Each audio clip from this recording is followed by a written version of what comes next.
दोबारा पैदा करेगा ताकि ईमान वालों और नेक काम करने वालों को इंसाफ के साथ बदला दे।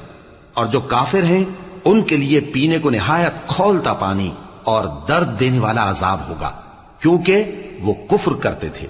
वही तो है जिसने सूरज को खूब रोशन और चांद को भी मुनव्वर बनाया और चांद की मंजिलें मुकर्रर की ताकि तुम बरसों का शुमार और कामों का हिसाब मालूम करो।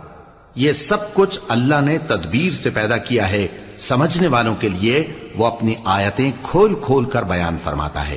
रात और दिन के एक दूसरे के पीछे आने जाने में और जो चीजें अल्लाह ने आसमान और जमीन में पैदा की हैं, सब में डरने वालों के लिए निशानियां हैं। जिन लोगों को हमसे मिलने की तवक्को नहीं और दुनिया की जिंदगी से खुश और उसी पर मुतमईन हो बैठे और हमारी निशानियों से गाफिल हो रही हैं, उनका ठिकाना उन अमाल के सबब जो वो करते हैं दोज़ख है।